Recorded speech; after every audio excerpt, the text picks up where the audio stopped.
This Day in Sports History.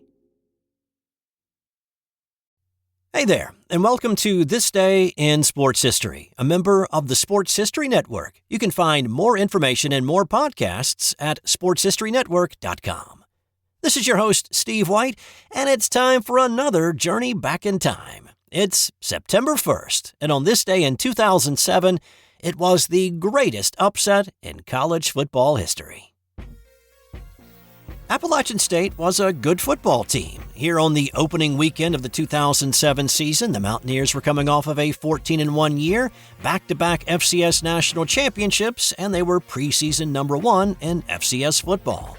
The Michigan Wolverines had been 11-2 the year before, with those two losses coming in their last two games against rival Ohio State and a loss to Southern Cal in the Rose Bowl. Hopes were high for Lloyd Carr's team for 2007, and they were 5th in preseason polls. There are obvious differences between an FBS team and an FCS team. FBS teams have 85 scholarships to hand out compared to the FCS level of 63. There are obvious money differences and revenue sharing differences. FBS can typically recruit higher grade talent, but suffice it to say that the deck is always stacked in favor of an FBS program, no matter the history. Well, this was the first time that Michigan had ever played a lower division FCS team, and the scheduling of this game happened a little later than usual. Typically, these contracts are drawn up several years in advance. But in this case, both Michigan and Appalachian State had the same open date, and the deal was not finalized until the end of February of 2007, with Michigan agreeing to pay the Mountaineers $400,000 to come to the Big House, and what they anticipated would be a fairly easy win for one of college football's Goliaths. Vegas sportsbooks did not even put an official line on this game, thinking there was really no point. The game started pretty much as scripted. An easy Michigan drive and touchdown in the first 3 minutes seemed to validate folks' preconceived notion, but the Mountaineers had a pressure-tested group of guys led by sophomore quarterback Armani Edwards. It was only a matter of minutes before Appalachian answered with a score of their own, with Edwards hitting Mountaineers speedster Dexter Jackson for a 68-yard score.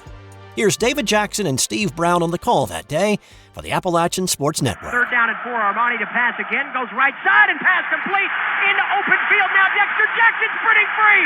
He's going to take this one all the way for the touchdown. To the house in the Big House. And the Big House goes quiet as the Mountaineers hook up on a big touchdown strike to Dexter Jackson. As much as that surprised Michigan fans, it was not a surprise at all to the Appalachian State contingent. The Mountaineers staff knew that they were going to give up size to Michigan, but they also knew that they had speed at the skill positions that they could exploit. Jackson was one of those speedy weapons. So now it's 7-7. The Wolverines were like, okay, you had your fun, hope you enjoyed it, we'll take control of this now, and they drove down the field with a 10-play drive to make it 14-7. Michigan could hardly imagine what was about to hit them, though. Appalachian State scored 21 unanswered points to take a 28-14 lead, capped by this play. Can't believe what they're seeing. 21-14, Appalachian leads Michigan. 2:23 to play until halftime. Mountaineers with 3rd and goal at the Michigan 6. 5 wide for Armani in the shotgun. Gets the snap from Irvin, looking for some help. Now steps up out of the pocket. Will run it for the touchdown. Touchdown, Armani Edwards on the QB draw from 6 yards out. The Mountaineers have opened up a 2-possession lead over the Maize and Blue. Michigan was able to carve into that lead a little with a late field goal to make it 28-17 App State at half. At this point, college football fans were hearing about what was going on in Ann Arbor, but few could actually see the game live, as it was the inaugural broadcast of the new Big Ten network, not available on many cable systems just yet. The Mountaineers knew an 11-point halftime lead was not anything to be celebrated, and sure enough, Michigan roared back. They scored with 34 seconds left in the third quarter and elected to go for a 2-point conversion to try to make it a 3-point game, but they didn't get it. So instead, it's a 5-point game, 31-26 Appalachian. Michigan was able to grab the lead back with 4.5 minutes to play in the game. They went for another 2-point conversion, this time to try to make it a 3-point lead. But again, they were stopped. If they had simply kicked the extra points on both of those scores, they would have led at this point 34-31. Instead, the score was 32-31, and those 2 points not on the scoreboard would prove fatal. But hindsight 2020, right? Those final 4.5 minutes were chaotic, though, with a Mountaineer turnover, their third of the day. Now, you probably remember the final play of this game being a blocked field goal. But there was actually another one. With 1:47 to play in this game, Michigan lined up for a 43-yard try that would have given them a 4-point lead. But that kick was blocked by Brian Quick.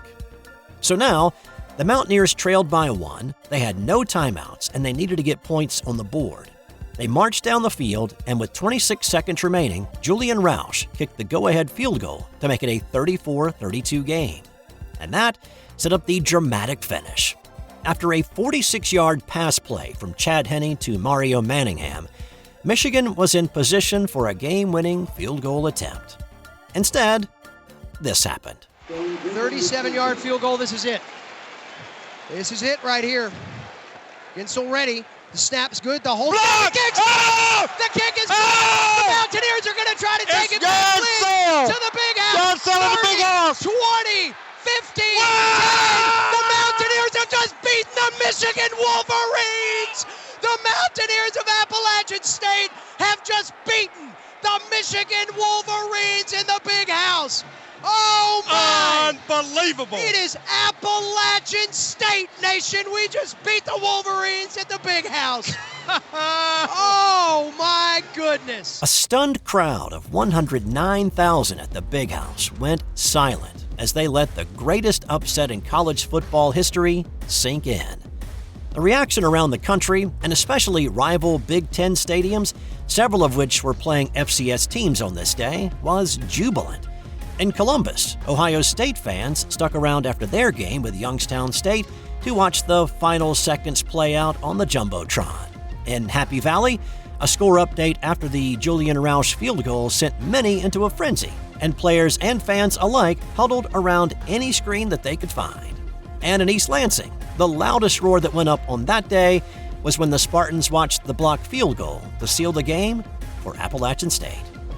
The win caused a lot of media members to lobby the NCAA to be able to vote for Appalachian for the top 25 poll. At that point, there was a rule in place that prevented FCS teams from receiving votes, but that was changed, and Appalachian became the first lower division team to ever receive votes for the top 25. Appalachian State went on to win their third consecutive national championship in December, becoming the first Division I team to win 3 national championships in a row. Michigan lost the following week to Oregon, but they corrected course to become bowl eligible and beat Florida in the Capital One Bowl to close out their season. Head coach Lloyd Carr officially retired after that game. So, if you've gotten to this point and you still crave more about what happened in that game, well, I sat down with a man who called the game for the Appalachian Sports Network that day, David Jackson, and you can check out that conversation. If I've uploaded everything correctly, it should be the episode just above this one. Also on this day, in 1989, baseball commissioner Bart Giamatti died of a heart attack at his Martha's Vineyard home. I talked about this 8 days ago when Giamatti handed down a lifetime ban to Pete Rose for gambling on baseball. Well, Giamatti had only been the commissioner for 5 months. He was sworn in on April 1st, immediately thrust into working on the Rose situation, and finally coming to an agreement on August 24th. Giamatti, who had been the youngest president at Yale University, took over as the National League president in 1986 before becoming commissioner in '89. He had been a longtime baseball fan and felt like it was his duty to preserve the integrity of the game with the banishment of the greatest hitter to ever play Major League Baseball. Despite being a heavy smoker for many years, many friends and family members believed the stress of dealing with the Rose situation was what ultimately led to his death on this day at the age of 51. And on this day in 1972, Bobby Fischer defeated Boris Spassky for the World Chess Championship in Reykjavik, Iceland, becoming the first American to win that title. The battle between the two was nearly 2 months old, starting back on July 11th. The Russian Spassky resigned via telephone after the 21st game had been adjourned. Fischer had him trapped in an unwinnable position, and so you can say that Spassky literally phoned it in.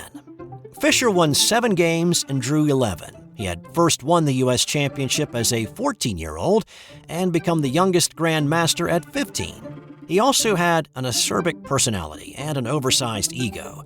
In this championship series in particular, Fischer had issues with television cameras covering the event for the world. He complained about the chessboard, moaned about noise in the audience and people arriving late. The New York Times described him as arrogant, petulant, demanding. With the win, also came a check for $156,000.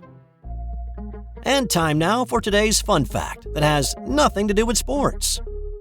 The entire state of Wyoming only has 2 sets of escalators. That's all for this episode.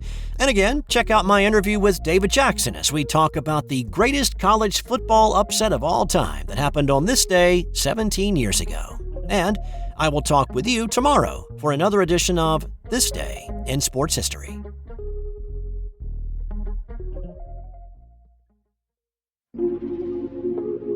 This has been an original Thrive Suite production. Hey there, sports history fan. This is Arnie Chapman, a.k.a. the Football History Dude, and I hope that you enjoyed this recent episode presented by the Sports History Network and were able to learn some good old-fashioned sports history knowledge nuggets.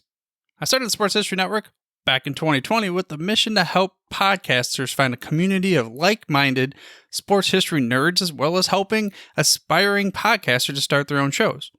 We have a little bit over 30 shows on the network right now covering all sorts of sports history, but as far as I'm concerned, we're just at the toothpick in the ocean moment, that can't even figure it out because there's so much more coming. We wanted to create the ultimate headquarters for sports yesteryear, starting with Podcast Network and our website, but we're going to continue to move into other mediums as well. And here's the cool part, because we want you to be part of our team. So if you're interested in starting your own podcast, or maybe being a guest on one of our shows, or who knows, maybe even writing an article for us over on the website.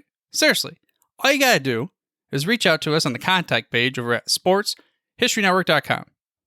You can be as technologically savvy as a Neanderthal tapping on a stone trying to figure out this whole hieroglyphics thing back in the day.